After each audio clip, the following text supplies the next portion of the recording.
Hi everyone, so the Diablo 4 beta is over for a few days already and I have been playing it quite a bit, and after making my announcement video yesterday, I thought it's time to actually go through my full collected feedback that I have for Diablo 4 and for the developers, and also just to hear your thoughts on the topic. So I have prepared the sheet here. I made this on stream like some days ago. Most of it was actually written down after the first beta weekend. But I kept editing it as things came up, and we have like around 5 pages here of like collected points and some things that I would like to see in the game. So let's get straight into it. Let's start with the good stuff. I think that most of these points are pretty obvious, I guess, for most people, and like there's not really that much to explain here. So class design, combat, immersion, the sound, the graphics, all the stuff. This is what makes Diablo 4 like a really strong choice. And this is also what we would expect to be very good for a Blizzard game. So I don't think that we need to go that much into the details here. Overall, I like all these points very much, and I'm generally quite happy with what Blizzard has made here. So one thing I want to highlight is the health potion system. This is actually something I really like about Diablo 4. This was already very well done in Diablo Immortal, and Diablo 4's system is actually fairly similar to the one of Immortal. So you have those health potions, and they limit your ability to tank enemy attacks. And most fights become not so much about just, one shot and getting one shot, but this kind of like war of attrition, where you have to play around enemy attacks as much as possible, but it's also okay to take a hit or two here and there so you can heal up with the potions, as long as that doesn't happen too often. This is, for example, how stuff like the solo world bosses have become possible. As long as you play it well and you dodge attacks, you are rewarded by having enough health. So I think this is working really well, and I really hope that Blizzard will stick to the system and not just give everyone like infinite amount of life leech and healing, life on hit, and these kind of mechanics later down the line, because this would really take away a lot from the combat. I think the combat is probably like the one point that people were the most positive about in Diablo 4, which is the flow of combat, the pace, and also, for example, the enemy abilities that you have to play around. I think all of this stuff is very well done, and it seems unlikely that D4 will be rivaled in the ARPG genre with the flow of combat anytime soon, I believe. There is definitely some potential there for PoE 2, which also seems to go into a very similar direction, so we'll see how that will play out. But in the end, I think that the combat design is so good that this is really like the biggest selling point. And it's also part of the reason why I believe that long term, we're not going to see anything close to the power creep that Diablo 3 has, for example, with, billions and trillions of damage, and, like T16 being like the most trivial thing ever, even GR 150, literally the highest difficulty in the game, in an infinite scaling difficulty system, being completely trivial basically these days. So we're not going to see anything close to that. And we're also not going to see this insane speed farming with like people running 500 miles an hour, one-shotting entire screens. This is simply not going to happen in Diablo 4 for those reasons. So despite, new patches and potentially power creep being added to the game, I think that all of these improvements to player power will have to be accompanied with a buff to monsters as well. Also, another point I like is that there's no followers. I really hated followers in Diablo 2. I hated them even more in Diablo 3, and I'm really glad that we're not seeing them here, and I really hope that we're never gonna see them in the future either. And honestly, I doubt it, because of the open world content, because of this like desolate feeling that you are supposed to have. I think followers just don't fit into Diablo 4 at all. And this might upset some people that we like them, but personally, I think they were never really great to have. Then we have a bit more of a controversial topic here. This is the respeccing cost. I know that a lot of people are unhappy that there is a respeccing cost, but I believe this is necessary for Diablo 4 to not become a joke, basically. So the reason for that is that if there is no respeccing cost, you can respec at any time, at any moment, in the middle of a dungeon, in the middle of a nightmare dungeon, you can respec before the boss and after the boss if you need single target damage. So if there was no respeccing cost, you would do that. And you would be forced to do that, because else, your build wouldn't really function properly. Because the game design and the balancing will be based on, you know, the strongest builds, for example. And if there is an option to just respec your entire tree before the boss fight, so you can just two-shot it instead of having like a 5-minute fight, you will do that. And in some cases, you know, people will set up macros that opens your skill tree, reassigns like 30 different points, closes the skill tree in like 1 second, and it changes your skill bar. And then you do that, and then you swap your skill tree back with another macro. So all of this stuff needs to be avoided. I mean, there are other ways to avoid this, but on the other hand, I believe that Blizzard wants you to have the option to respec at any time, to experiment at any time. You know, you find an item, you want to use it, you want to, you know, experiment. And I think this is actually a really good system. Obviously, when it comes to like the competitive aspects, if there's like leaderboards and certain challenges and nightmare dungeons later on, there could definitely be like game modes where you lock in your character to some degree and you just have what you got basically. But for the most part, I think Respeccing Cost, at least to some degree, need to be involved here. And I also don't really see much of a point to not having any Respeccing Cost. There was a pretty huge cost in Diablo 2, there was no cost in Diablo 3, but in Diablo 3 we were locked out of doing it 99% of the time. And for example, in PoE, you have like a rather high cost of respeccing your character, at least in the early game, and you have like a very low cost in the late game. And what Diablo 4 does is that it gives you a rather low cost early on and a rather high cost later. And I think this is exactly how it should be. So you're not gonna like change around your setup like every 5 minutes, depending on what you're doing. And I think this is also not something that you should be encouraged to do as a player. So I think that, you know, you make your setup and you have to like build an all-round solid character. And you have this kind of character progression, and you keep going and going and going and trying to experiment. And as long as the respeccing cost is not going to be like oppressively high, where, you know, you don't have any option to respec your build to something else if you don't really like it later on, or if you found some other new items, you want to swap some stuff around, we're gonna be okay. And realistically, I expect that, you know, all this talk about respeccing costs, you know, potentially forcing you to make a second character is super hyperbolic. So I think that we're not going to have any kind of like gold issues in that regard, as long as you kind of spend it wisely. And you can probably farm up like a full character respec in, you know, maybe a few hours or maybe even faster. So that depends on the exact gold cost. And it will also depend on the magnitude of the respec. So a lot of builds actually have overlapping abilities. You might have overlapping Paragon boards. So you might not even have to do a full respec just to try out something else. So overall, I think this is not really such an issue.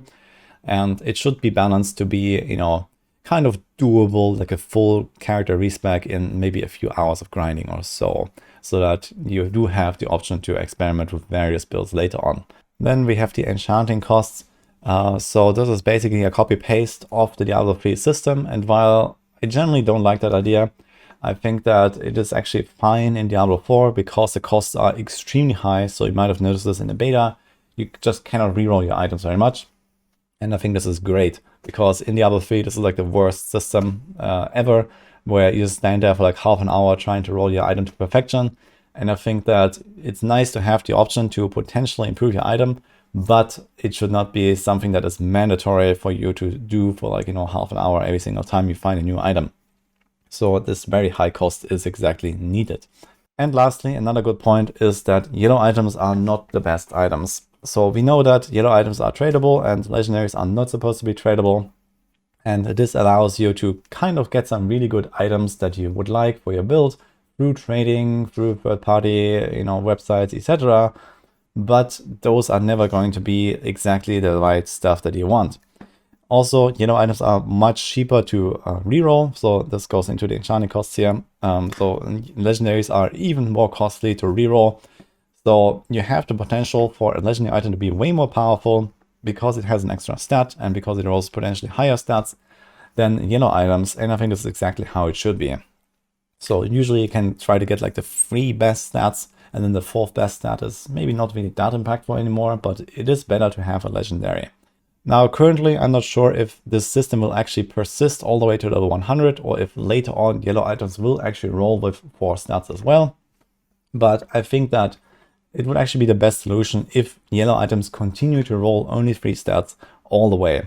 And maybe down the line we're gonna get some kind of like crafting option or kind of crafting system, like a real crafting system, not this like enchanting stuff, where maybe we can do something else with those yellow items. But I think for now this is actually a really good solution, and I would like to see this continue onwards. So you have these yellow items, you can kind of make an item, you know, work basically very easily, with yellow drops being rather high compared to legendaries and the costs for enchanting being very low. And then over time you're gonna grind up those really nice legendary items with exactly the right 4 stats or 3 stats, and you try to roll the last one. Anyway, let's get into the bad stuff.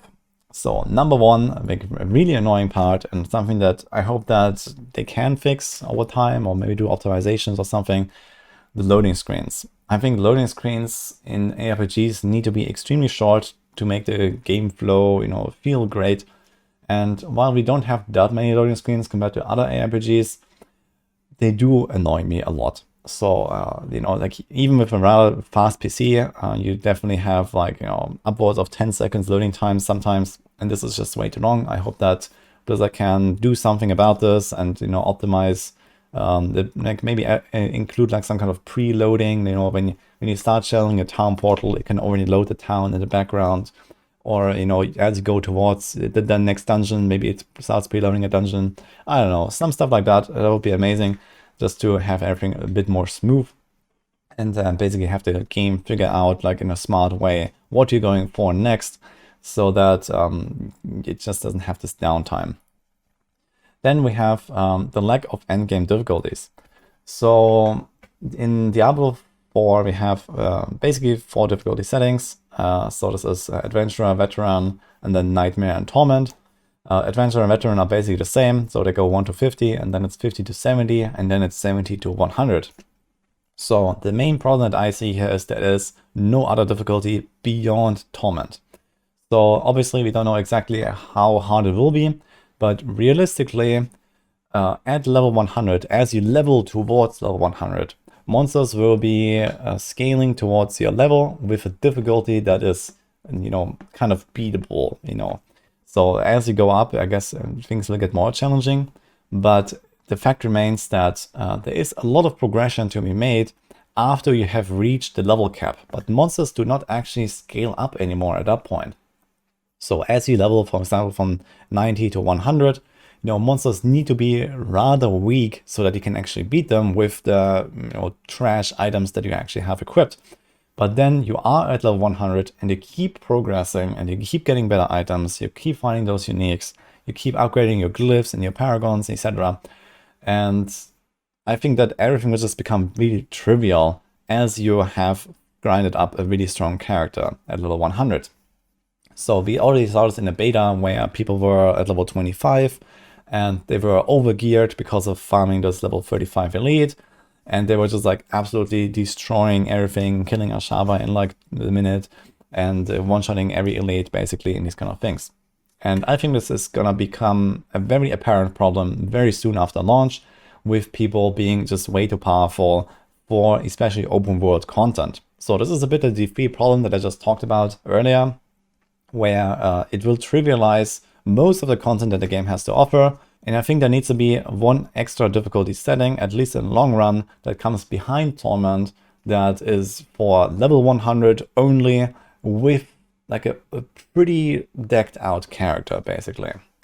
So that there is some actually like challenging and rewarding content outside of Nightmare Dungeons. Because else, yeah, things become a bit boring there, I guess, but in the long run. But yeah, this is something that I guess we're gonna see eventually. That doesn't mean that I want to see like Torment 2, Torment 3, Torment 27 at some point.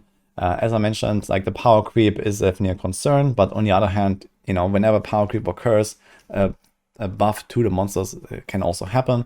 And we don't really need to have like, you know, these multiple Torment levels. I think there needs to be one difficulty setting that is designed for maxed out level 100 characters, basically. And this is it. So this is what I want to see here. Then we have the item drops. So one thing that I really dislike is that common and magic items are useless. And that happens very early in the game's progression already. So even at level 25, you're basically going to be decked out with mostly rares or legendaries already. This might be partly due to the higher drop rates in the beta, but the fact remains that, as you level up and very soon after, you're starting a character, you will basically not look at the white and blue items anymore at all. This is something that can be solved long term, I guess, with a crafting system, or potentially with like the system that was previewed many years ago, where magic items roll higher stats than rare items, for example.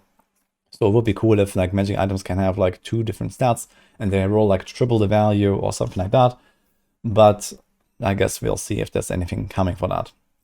Or for example, common items could be like a base for crafting, for starting a crafting project, or like a rune word base or something like that, where they actually have a bit of a value as like an item as well. But yeah, for now, I'm kind of unhappy about this. It doesn't bother me too much, but this should be solved in the long term. Then we have the skill-specific legendaries. So in general, I'm quite happy with the legendary system. I think that it's actually very well designed with like how you can move stuff around, and you can decide what goes in your two-handed weapon or an amulet for the extra boost and these kind of things. But especially skill-specific legendaries are generally too powerful, I believe. And they're like generally too mandatory. One example of that is the Hydra. +1 Hydra with effectively no real downside is a problem. This is just way stronger than any other legendary power you could potentially have if you're playing like a Hydra focused build. And there are similar powers like the Pulverize on Druid, for example. Pulverize is like an even stronger power than the Hydra one. It gives you more than double damage and it extends the AoE. So this is obviously like stupid, and this should not exist. So if anything, this extra utility with the higher AoE coverage should give you a downside, like a damage downgrade, for example, if anything. So, stuff like that needs to be tuned, and there could be like more power in the base skill and less power in those legendary aspects, so that they are somewhat on a similar power level as other aspects. For example, there are some aspects that give you like, 33% extra damage while you have a barrier, or 50% extra damage against stunned enemies. So this is sometimes up, sometimes not. There's aspects that give you like 30% attack speed for your basic skill. These are relatively small powers compared to something like a, literally plus 100% damage from the extra Hydra. And this just needs to have a real downside, in my opinion. Some great skill-specific legendary powers here that I want to mention is, for example, the Flurry. Even though that was bugged in the beta now, you have a 360-degree like radius instead of just this frontal cone. So this is a good one because it actually changes how you use the skill, and it's generally a rather minor damage bonus compared to other legendary powers. So you actually do have a downside of not having as much single target damage, but you have a better AoE coverage. So this is a good example. Or the penetrating shot side arrows, kind of the same story here, like the Flurry. So these are very well designed compared to something like the +1 Hydra or the Pulverize. And in general, I think that the Barb weapon powers are overtuned as hell, especially with the Barb like just scaling super hard in the late game with the extra weapons and the extra offensive powers. They need to have a lot of fine-tuning here, and probably generally need to be tuned down, because else they're gonna be like hyper scale in the late game and just destroy everything. And also the progression curve for Barbs is gonna like start, really slow, and then it's just gonna like, go exponentially, they're gonna go off into space basically. So this should also be like a bit more streamlined and smoothed out here. Let's get into the user interface here. So there are a lot of problems here, especially for PC players. As far as I know, the game is actually running really nicely on console, and everyone seems to be happy with the controller and stuff. And I do acknowledge that the game is designed for crossplay, and it has like this, certain concessions for PC users because it has the same client for console and PC. So that is generally okay.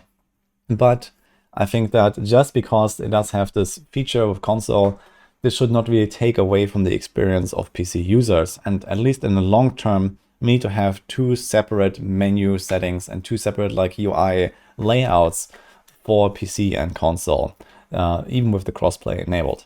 I think that, there are certain quality of life features that people expect to have, and on the PC, but no one expects to have on the console. Some examples here, no search on friend list and stash. So when you open the friend list, you see like 5 people or something, because these buttons are that large.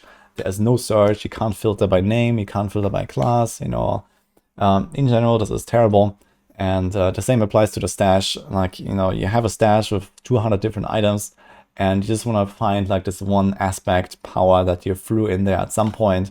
Like there needs to be some kind of like keyword search or some kind of filter where you can just type, you know, barrier, and I can find the item that has extra damage when I have a barrier. Or, you know, I can type flurry and I find the legendary aspect that has flurry damage.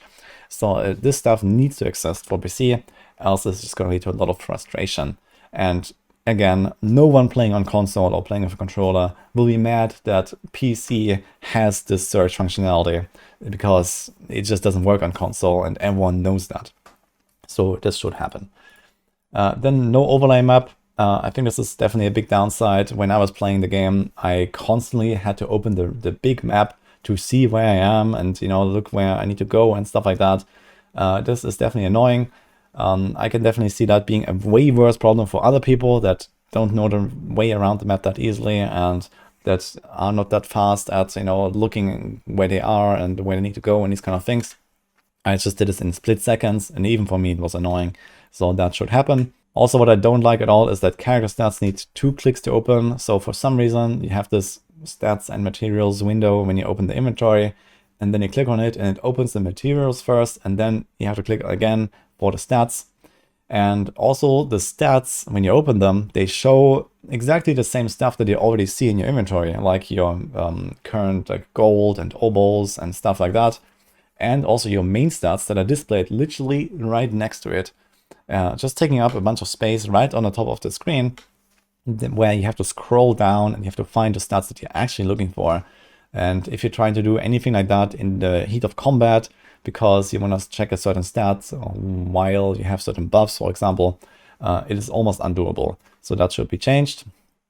Then we have hovering over items has a delay. So especially when you try to filter out items from your inventory and you just go through them really quickly, every time you hover over something, there's like, you know, 100 milliseconds or 200 milliseconds or so before the tooltip appears. So it's actually very slow to go through your items in your inventory to sort out the loot. And I think there's not really a reason to have this delay of a tooltip popping up.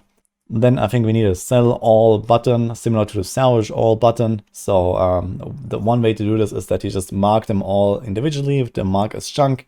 But I don't really want to do this. You know, I just want to go to the vendor, I want to press one button and everything is gone, because most of the time it's going to find trash. So the base expectation in an ARPG is that the items that you pick up are trash, and 99.9% of it will go to the vendor. So we definitely need to have a tool here that doesn't force us to go for every single item one by one. Again, this kind of goes into this point here. Like you go check your inventory really quickly after a run, and then you go to the vendor, you press one button, it's gone. And selling items is actually a valid strategy compared to salvaging all the time, because you need that gold, and we definitely need to have something here. Then we have the inspect profiles. Inspect profiles are useless basically. So if you try that, all you see is the items that the character has equipped. You see no information about the skills, definitely not the skill tree. You will 100% not see the Paragon tree, and it doesn't even show like the playtime. It doesn't even show like any kind of stats, you know, like monster kills or whatever, these kind of things, I believe. So in general, it doesn't have any information that's really worthwhile for anything. I think that entire system should be scrapped. Just copy paste what Diablo 3 has, and this will be a way better solution. So this is just my input here. Then we have that the occultist rerolling doesn't show the possible outcomes. So while I did talk about that system being generally better than in Diablo 3 because it's very costly, it's really bad that we don't have any info about these kind of things, and everyone just needs to learn by heart what stats exist on an item and what are potentially exclusive stats in different categories and stuff like that. So the occultist should have the option to show you the options of what you can get. Then I would like to see health and resource values. So on the health gloves, so similar in Diablo 2, for example, you can just click on them and then it shows you the number. It'll be nice to have. And we also don't have damage taken values or monster health values. I think these two options here would be great to have as well, at least somewhere in the gameplay settings, just to give us more information about the stuff that we are doing, about the enemies we're fighting, and these kind of things. And also, in general, I noticed that skill tooltips, especially damage values, do not seem to really overlap with reality. So first of all, there is the difference between weapon damage having a 50% higher maximum damage than the minimum damage. So there's like a baseline rule across the game, it seems. So each weapon has exactly 50% higher maximum than minimum damage. But on the tooltips for a skill, the difference is always just 20% for some reason. So, you know, the maximum damage is 20% higher than the minimum damage. At least that's what I noticed. And this doesn't make any sense whatsoever, considering what I just explained about the weapons. And in general, those tooltip damage values don't really seem accurate sometimes. So this might have to do with like monster damage reduction or, you know, some other effects not being calculated into those tooltips. But I think there is definitely some work to be done here. Next, we have the no auto skip of cutscenes. So I generally like the cutscenes, and I'm sure that Blizzard is very happy with what they have made. I think generally they're pretty high quality, but I don't really want to see them like all the time. And the same applies to like side quests, for example. Like if you just level the same character or like another character and you do the same side quests all the time, like I don't want to like see the dialogue every single time. So I just want to have like the option to use auto skip, just like spamming escape basically.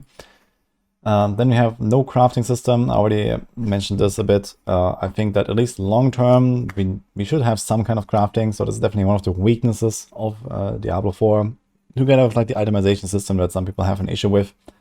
I think that itemization in general is fine, but no crafting at all is kind of sad. And I would really like to see some kind of system that goes in the direction of rune worlds, or that goes in the direction of, you know, just taking like a base item and or like finding a blue item, for example, with a really good stat, and then taking it from there to make your own rare and eventually legendary with imprinting and these kind of things. But I guess for now it's going to be okay, and we're going to see that later. Another more important thing here is no communities. So communities are really helpful, in my opinion, in Diablo 3, because you can specialize in them and they can be as large as you want them to be. So there are clans, and they work pretty much exactly like Diablo 3, and you have 150 slots, but this is nowhere near enough for especially bigger communities, especially people like me. But it's not just a personal problem, I think, but communities in Diablo 3 really served a real purpose, and we don't have that at all. There are people that also complain, for example, about the lack of LFG tools, you know, like matchmaking or any kind of thing like that, for example, for dungeon runs. While I don't think we need that, I think communities can solve this issue, so that you have, you know, like 10 community slots, just like in D3, and they are named, you know, like high nightmare dungeons, or, you know, PvP blasters, or, you know, whatever, and maybe even some trading communities. Right now, the game doesn't actually allow you to trade with anyone unless you add them to your friend list, invite them to your party, trade with them, and then kick them and delete them from the friend list again. So these kind of things definitely need to be solved long term. And I think that the Diablo 3 communities feature would be the perfect solution for most of these problems. So that should definitely be looked at. I was actually hoping to see that in this beta already, but I guess not. And the lack of communities will be noticeable.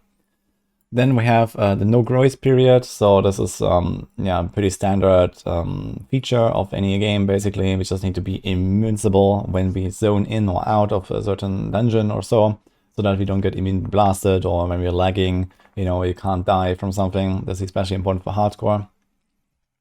Then I have an issue with multiplayer being too OP. So there's, for example, the strength in numbers buff returning in Diablo 4, which I believe is very unnecessary.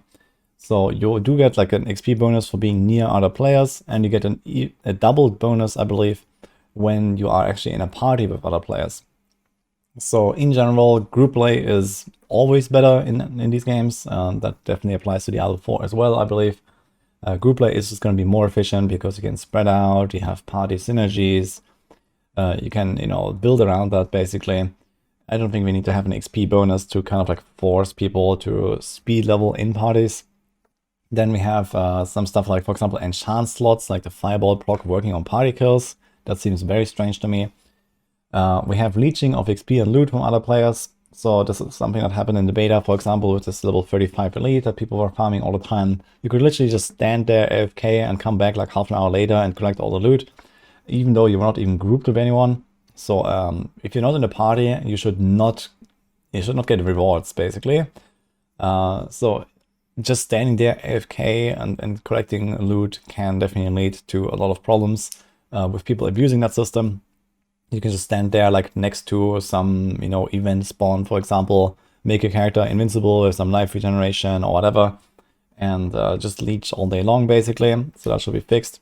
And lastly, we have certain classes that are just like unreasonably powerful for group play, especially the Barbarians, but I guess this also applies to Druids to some extent. The shouts on Barb are extremely potent, not just for the Barbs themselves, but also for the party members, and I think this will lead to like meta where we're just gonna have support Barbs or these shout Barbs, similar to Diablo 2, for example, where yeah, you kind of are forced to have them in your party if you want to be kind of effective. I think that those effects could be tuned down. Maybe they could be like halved for party members or something like that, so you can still buff each other. But in general, I think the party synergies are too strong in some cases, especially in the Barbarian. Next up, we have the sellers. So I think sellers are just a joke.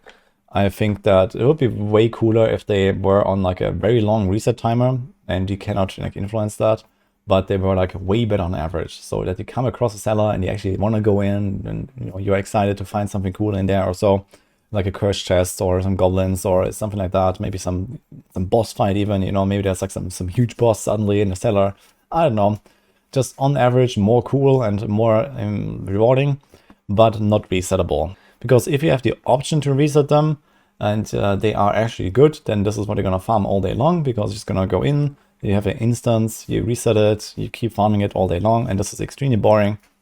But if they are not worth it, then you don't even want to do them at all. So they don't really need to exist. So I think this is really the only solution here. Then partly going in the same direction, endless resetting of dungeons.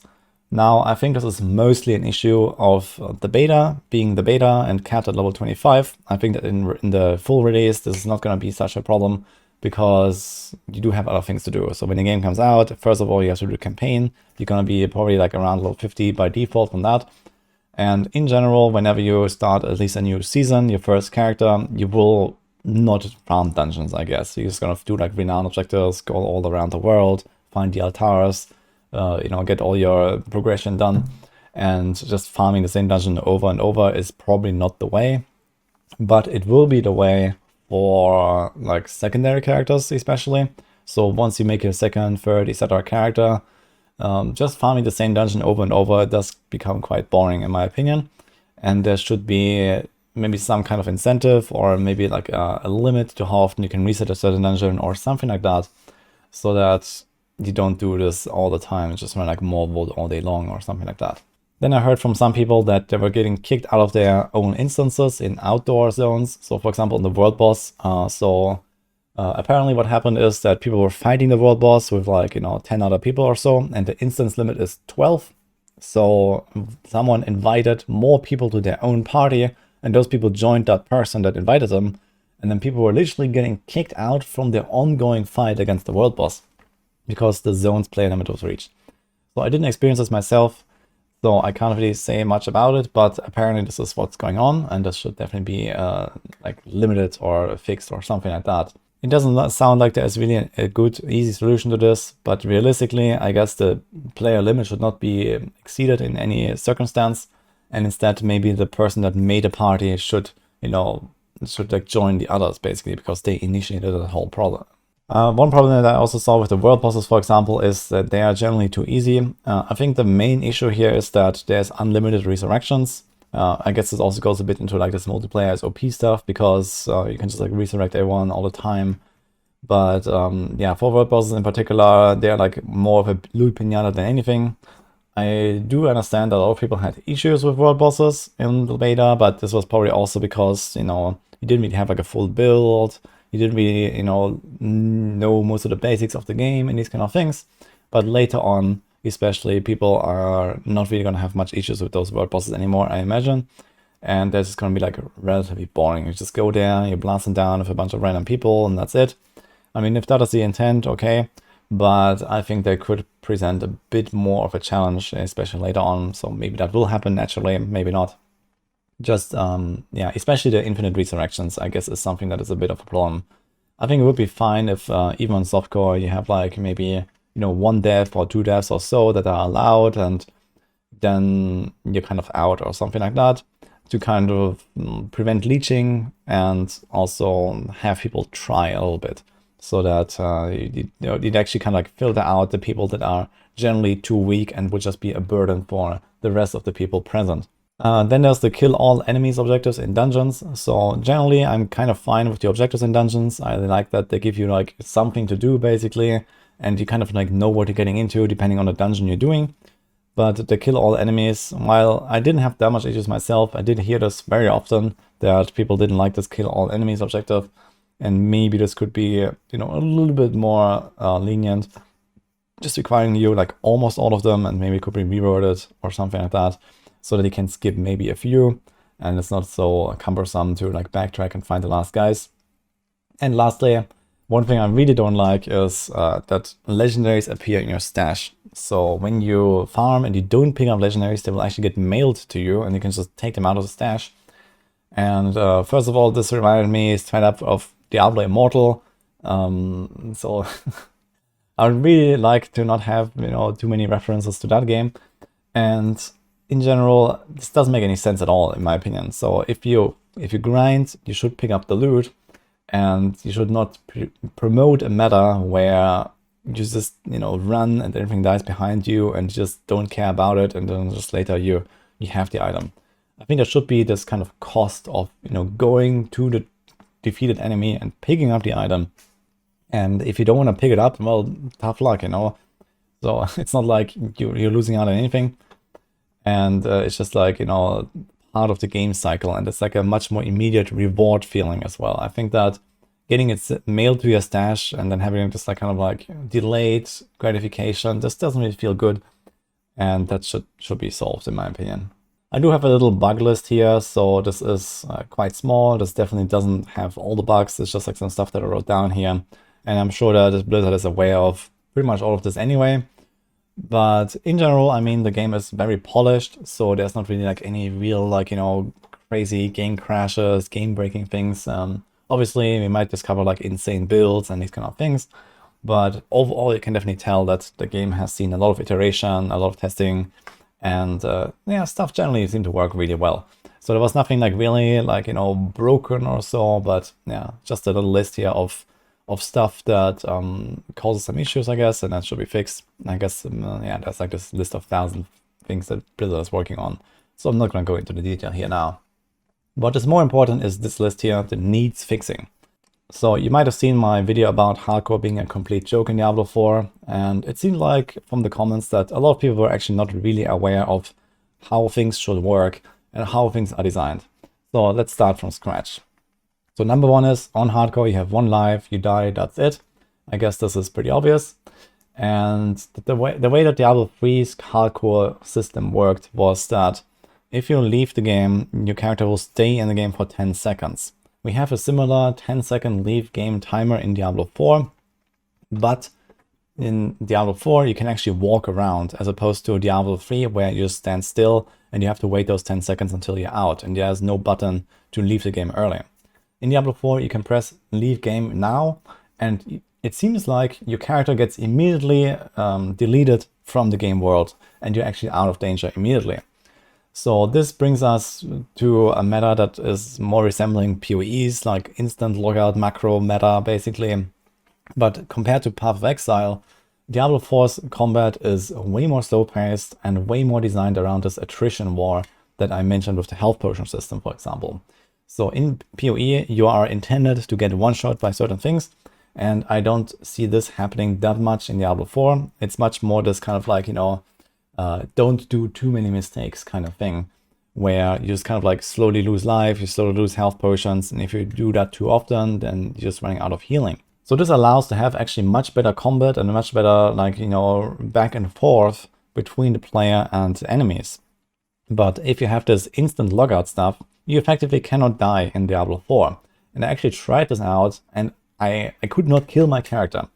So, for example, I tried this leaving game stuff, and number one, you can walk around, you can dodge enemies while you're leaving the game, but also you can press instant logout, and you just survive pretty much anything. I was not able to kill my character because my character didn't seem to stay in the game world for 10 more seconds, and I was just in safety immediately. So that needs to be fixed. Also, I tried various things with disconnecting my game, with crashing my game, with Task Manager, killing my game. And in fact, I was able to revive my dead character by using Task Manager in the right moment and killing the game and logging in again. So stuff like this should not exist. Anything that is like abusable with scripts, logouts, DCs, all the stuff needs to go, because hardcore is like the primary competitive game mode of this game, basically. This is where we're going to see all the exciting races, this is where we're going to see all the exciting competitions, and effectively this mode needs to be as clean as possible so that people don't abuse these bugs or exploits and try to stay alive when they shouldn't. So when you go into a boss fight, you are locked into the arena, you cannot go out, you cannot TP out, and this is how the game is supposed to work, and I think this makes sense. Hardcore is for the more experienced players, hardcore is for the try-hard players, and having this kind of, you know, this danger of losing a character is what makes hardcore what it is. And this is why it's fun to play and fun to watch. So logging out even in the middle of a boss fight and just being able to keep dodging while you're logging out, or just leaving the game immediately and you're out of danger, is a big problem here. So that's number one. Obviously, this task manager stuff and the logout DCs, that should be fixed as well. And a lot of people kept telling me in my comments in this hardcore video that they don't see this as a problem. They think that this is really good, that, you know, you DC and you don't die. But again, this is massively abusable. And while some people may believe that, you know, people won't abuse this, or just say, oh, I don't want to abuse this myself, you know, let people do what they want. As I mentioned, because of the competitive aspect of hardcore and leaderboards, etc., this cannot exist in this game. And there is actually a solution that Blizzard has at least tried to implement for hardcore, for disconnects and these kind of things, which is the scroll of escape. So most people haven't seen this because it doesn't drop on softcore, but on hardcore you can find the scroll of escape. It's a rather rare drop, happens, I don't know, let's say once every 5 hours or something like that. And this is the DC protection, basically, but it doesn't work. So the way this is supposed to work, this is something that the devs have explained long ago, is that your internet connection cuts out and the scroll of escape will activate automatically and teleport you to safety, in this case to Kuyowa Shard, so that you don't actually lose your hardcore character on every time you DC. This was a huge problem in Diablo 3, because in Diablo 3 it was basically impossible to die on hardcore unless you really on purpose took some massive risks, which no one in the right mind usually does. So people just never died on hardcore in D3, but there was no DC protection, so this was the primary reason to lose a character. And this is kind of solved with the scroll of escape in Diablo 4. It's rather rare, it is not tradable, so you can't really abuse this through, you know, like buying them or, you know, having people give them to you. And you kind of have to survive a certain amount of hours, basically, in between each of those scroll of escape drops, and you're gonna be fine. And I felt like the drop rate was kind of okay, but it doesn't work. So I could not get this scroll to trigger under any circumstance. I tried various things.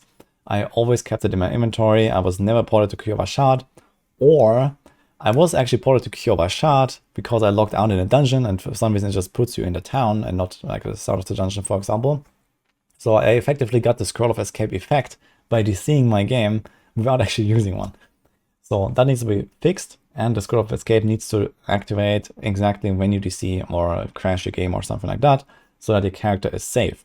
And this would allow to fix all these other issues with the leave game, with the, you know, dodging while leaving the game, with the 10-second timer, with the DCs and all that stuff. Now there are some other exploits as well in hardcore, for example, that you can get invited by someone, for example, your second account. You can literally just press a button on your second PC or something, invite yourself, and you can press on like join party members instance or something, and you get immediately teleported out of, you know, a boss fight, for example, and, you know, there is no cast animation, there is no delay, you're just straight up in safety.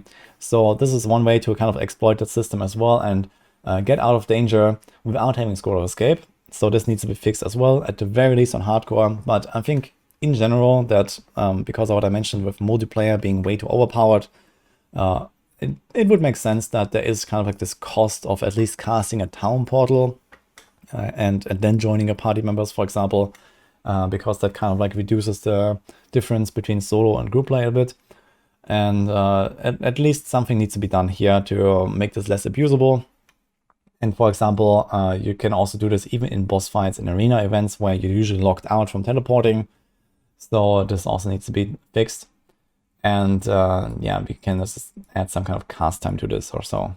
But yeah, the point is that if any of these things here are not fixed before launch, we're gonna have some real issues with hardcore, and hardcore will be way less popular as a result, in my opinion.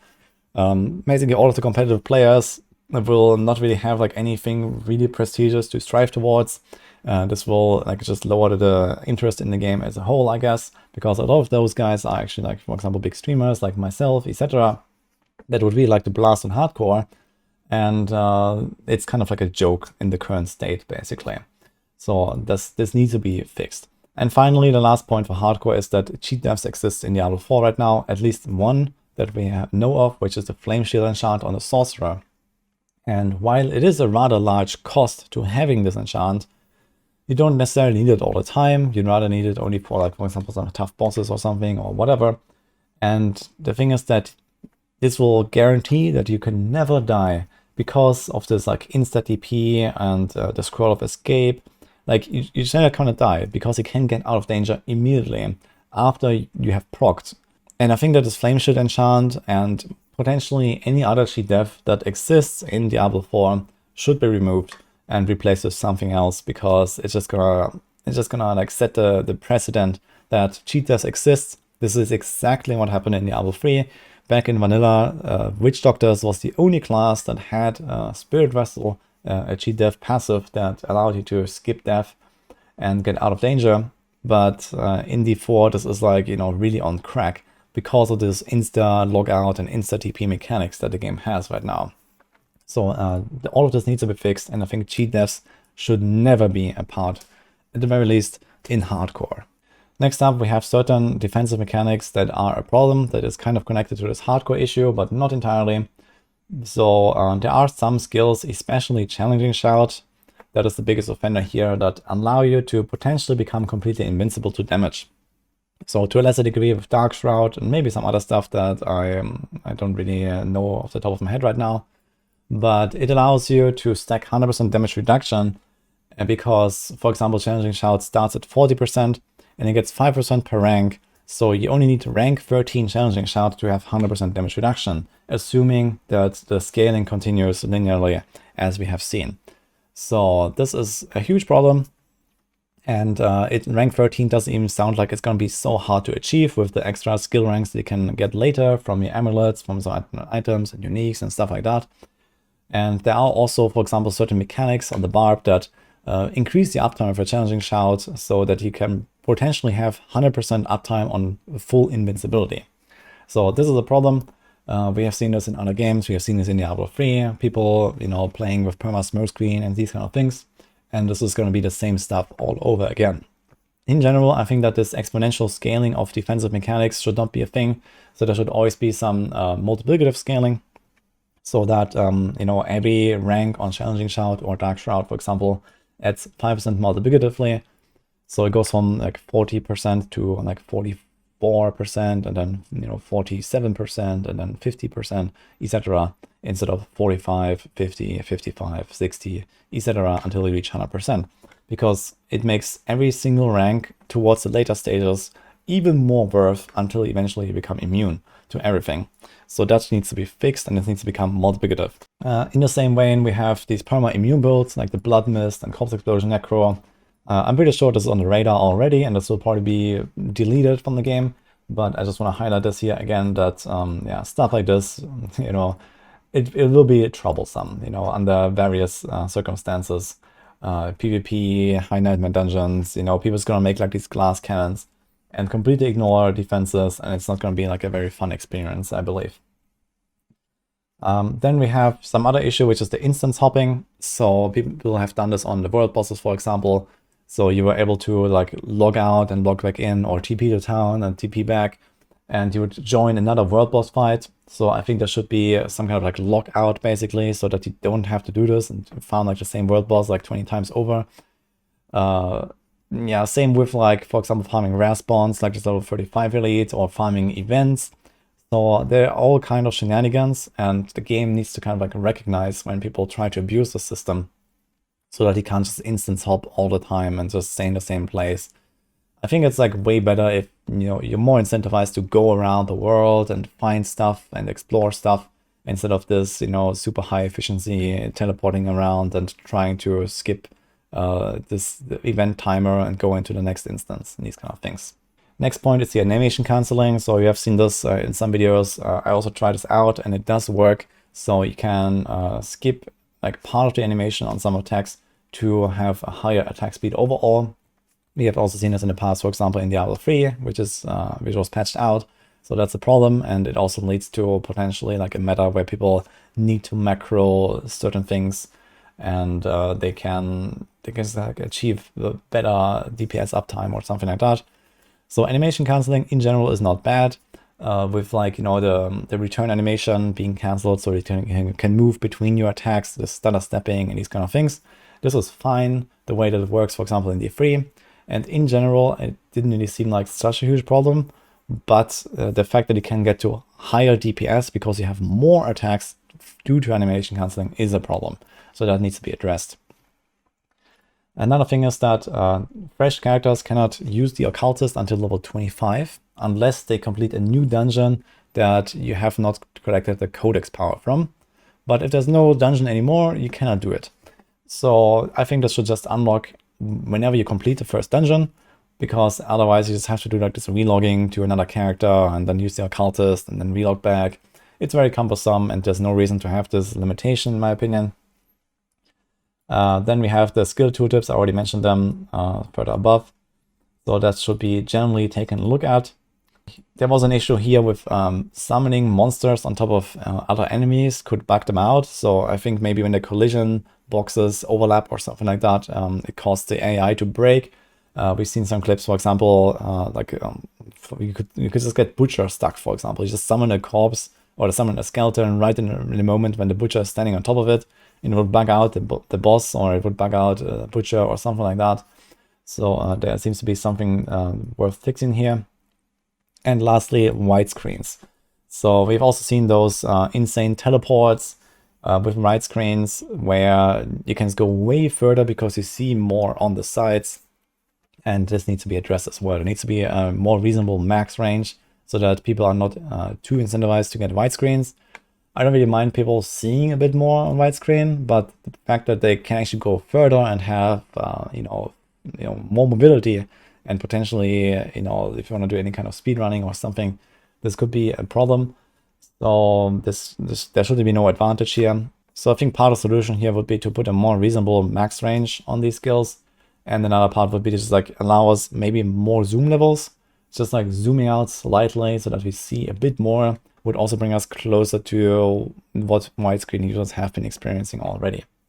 So that could maybe also be a nice solution here. And you can have like a default zoom, for example, as it was right now in the beta. And then maybe there's like one or two like slightly further out zoom levels for the people that like that, because it was actually a general complaint, not just about this widescreen stuff, but people just felt like the game was too zoomed in general, and I tend to agree with that. Next up, we have some class-specific feedback. So I do have just some points that I collected here for all of them. It's not like really super comprehensive, but I'm just gonna give you like some overview here. So Barbarians, and also to some degree the Druids, they just both felt very weak in the early game, especially because of the lack of legendary powers and because their base abilities were rather low power. So I think that there could definitely be some shifting here, where the base abilities are just better, and the legendary powers, especially those that concern a certain skill, can just be tuned down as a result to just smooth out the curve a little bit. And it would also help a bit of the point I mentioned further above, with certain skill-specific powers just being like too mandatory. So that should not really be the case. So that it just feels a bit better to play these classes early on. For the buffs in particular, I think Double Swing was just like not worth using at all. Maybe there are synergies later on, but I felt like this just was absolutely terrible.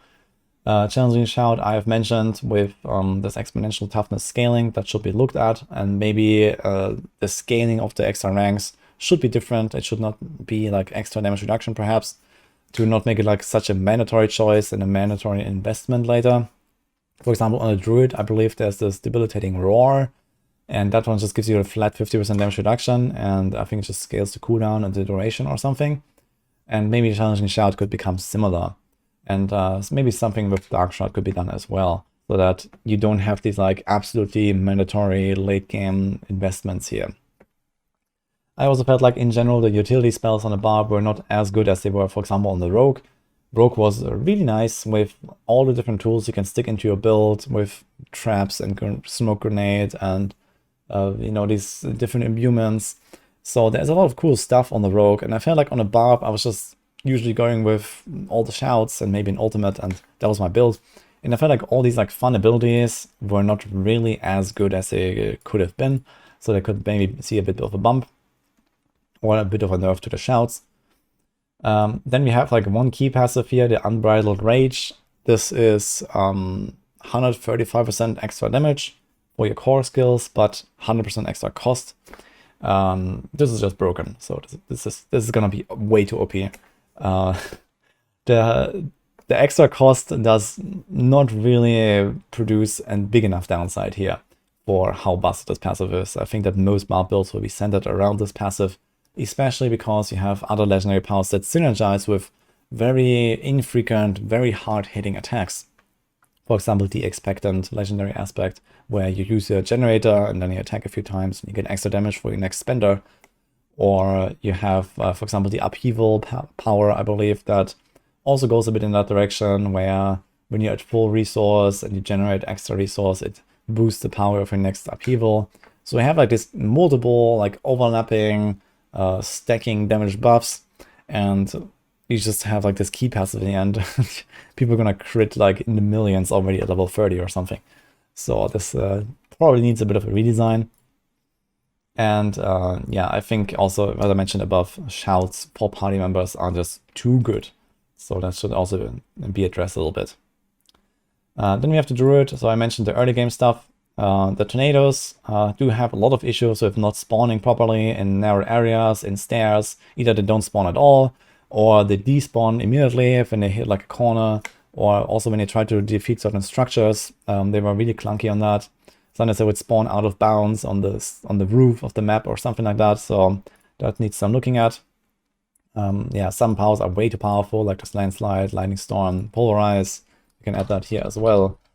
So a lot of these legendary Druid powers are just, yeah, it's cool that they are impactful and you can make some combos with them, but I think that power could be tuned down in general, and there could be more power on the class itself.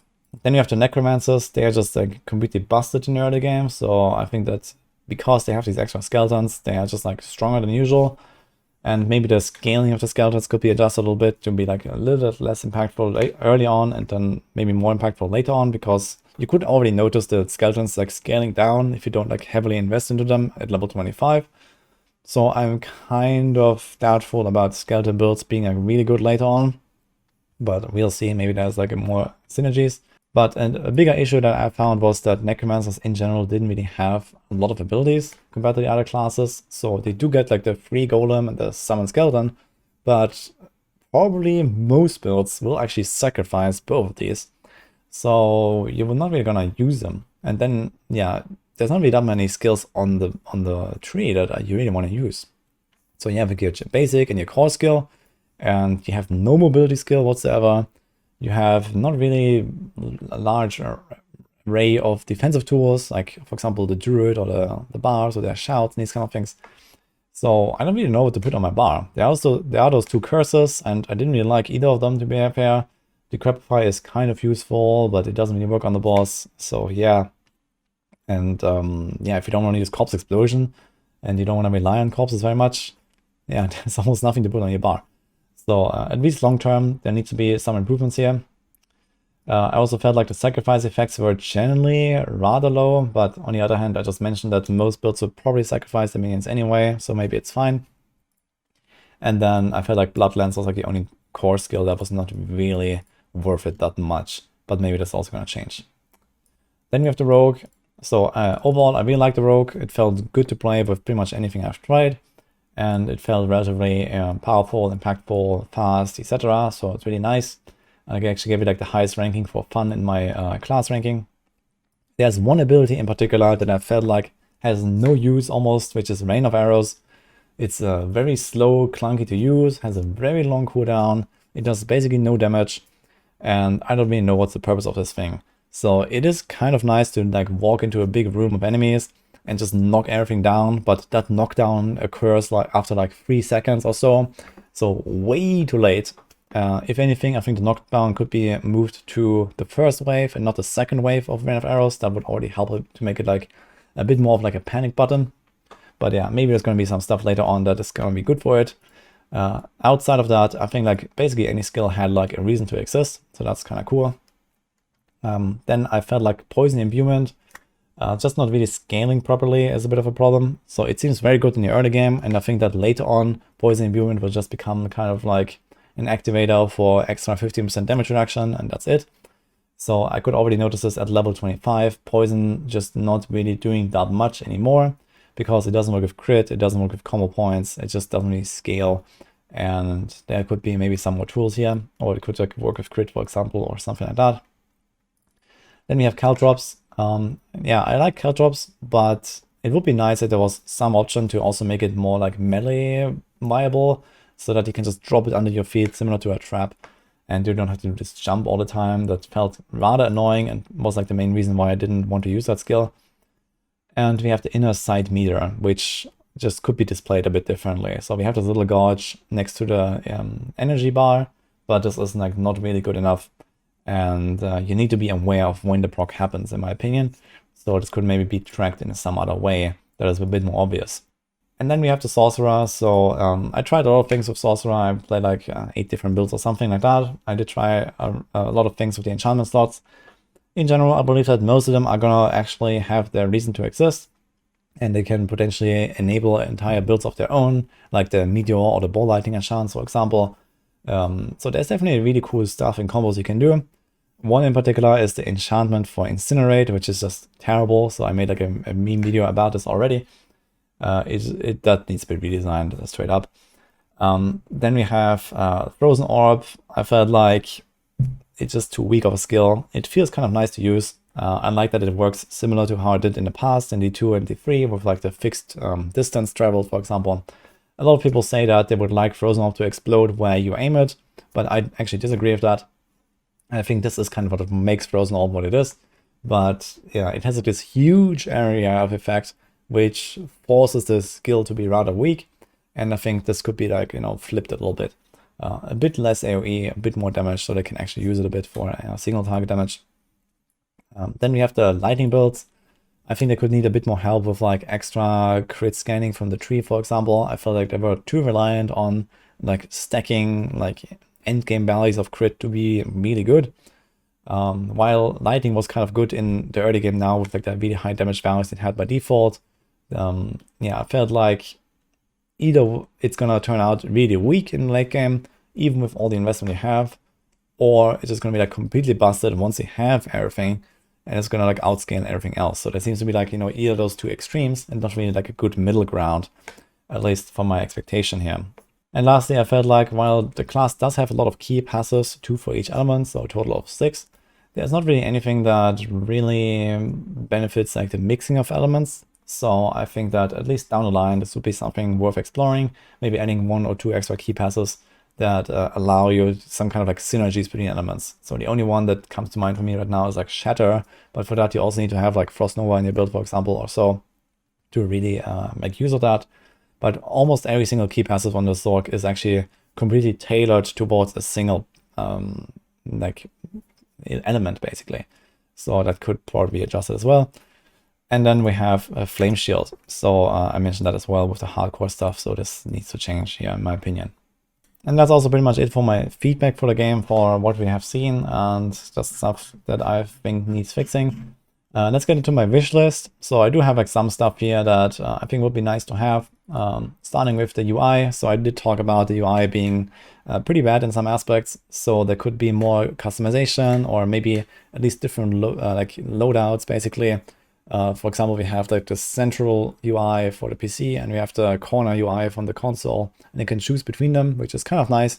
And maybe there could be some more options, you know, like 5, 6, 7 options or so, where maybe it's like more centered, or, you know, some other kind of layout. That would be kind of cool. Also, people, for example, said that the chat on the right side is very strange compared to having it on the left. So this could also be something that could be adjusted, maybe. I would like to see some more PvP. So dueling is something that I really enjoyed in WoW, for example. So just like going up to someone in town or like out of town and just, you know, like challenging them to a duel.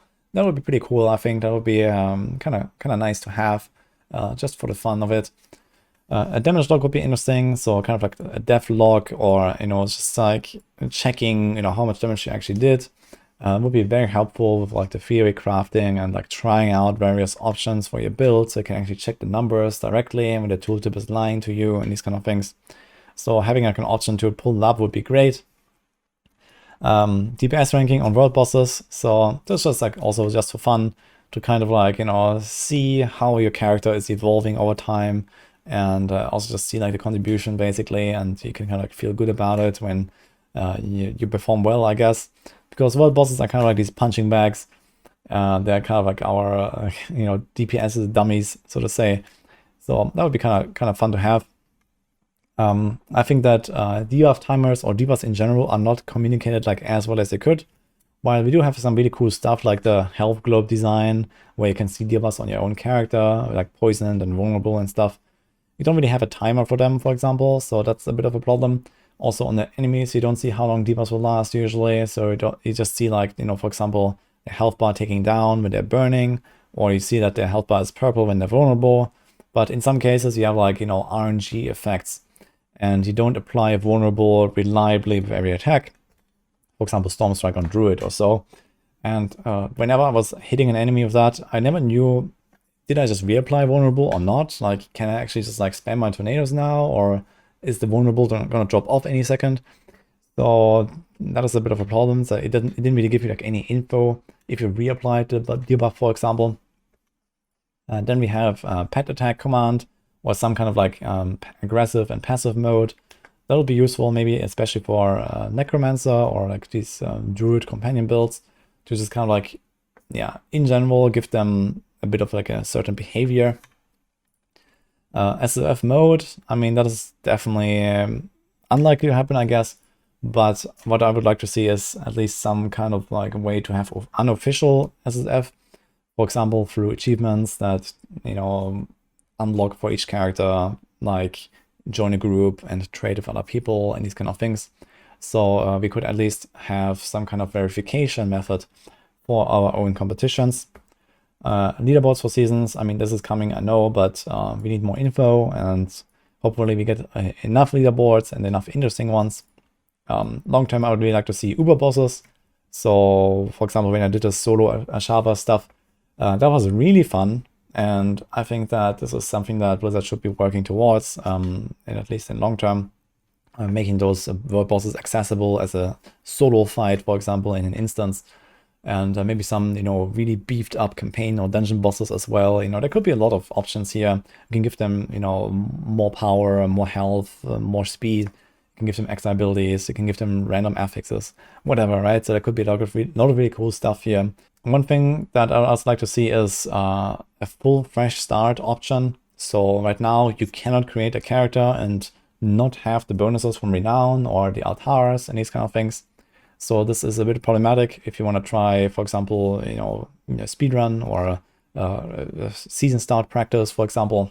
And it also plays a bit into this next point here with private seasons. So in PoE, for example, there is this private league system where anyone can just create a private league and start from scratch with their friends or with other people they invite. It does cost a little sum of money, you know, it's fine. And you can just kind of like have your own little like league, basically, your own little season whenever you want. And you can even make the game harder, so you can reduce the loot, you can buff the monsters, and have some other kind of like special rule set. While this is not really so important for launch, I think that in the long term this is definitely something that Blizzard should be exploring, because as like, you know, the initial hype, etc., kind of like, you know, slows down a bit for Diablo 4, and then we have like the new season after new season, etc. There's usually like this big hype moment at the start of a season, and then later on people are kind of just done, and, you know, they've played their 1, 2, 3, 5 characters, and they just wanted something fresh and don't want to wait like another 1 month or 2 months or so for the next season to start. And especially with those options to make the game harder, you know, we could host our own races, our own competitions, etc. And it would be very engaging, especially for more experienced players. Then I would really like to see a drop item keybind like in D2R. So right now in Diablo 4, there is no way to actually inspect items on the ground, so you have to pick them up, and then you have to mouse over them, and you have to see them. And, well, in many cases, you just want to drop it again because it sucks. And you have to drag it out of your inventory and drop it on the ground. In D2R, there is a very elegant solution to that. I would like to see it. And also a bit connected to that would be loot filters. So the itemization system of Diablo 4 is incredibly random, and finding the right items for your build is gonna take ages, especially on a high end, I imagine. So I would really like to just like filter out this stuff and just like, you know, directly, you know, tell the game, okay, I want to find only those items with those affixes, or like, you know, 2 out of those 4 affixes, or these kind of things, so that it just becomes, you know, more about the game and less about filtering out like what 2,000 items until you find the right one. And lastly, the online API. So I think this might be planned for later. I'm not sure, but yeah, there doesn't seem to be any plans for launch, at least, to have online profiles, achievements, ranks, etc. So this is also something that we definitely need, so that we have like a proper like a website to check this stuff out. Yeah, and that also concludes my video here. So this was quite long now, but yeah, I felt like giving like some of my background and some of my ideas and these kind of things. I'd really like to hear from you. What do you think? Like, what do you really agree with or disagree with, especially? And maybe there's like some more points I will add to this. And then I'm also gonna like hand this over to Blizzard. I actually did give them some feedback already on the fly, of course, but yeah, I went through this again and again, and there's just like more stuff that I added over time, basically. So after this, I'm basically gonna send it over, and let's see what happens. I think in general, the game is in a very good state though, so it's not like there's really like any massive problem that would really like kill the game or anything like that. So while I did talk about this hardcore stuff, especially with the, you know, needs fixing, yeah, so obviously this is definitely like one of the bigger topics here, but in general, most of these things are relatively minor concerning balance, concerning maybe certain specific skills or certain specific aspects. And there's definitely going to be a lot of fine-tuning over time that I expect to happen here. So not everything needs to be like super, you know, perfect for launch, obviously, but yeah, some stuff, if it gets addressed like at least over time, or like this wish list, for example, you know, if there's just like, you know, keep working on these features and eventually introduce them, I will be very happy. And overall, I'm very much looking forward to playing the game all day, every day when it comes out. It's always important to remember for us that the launch is not everything. The launch is literally just the start, and it's a live service game that will see updates and development for many, many years, including new expansions and big patches every few months and these kind of things.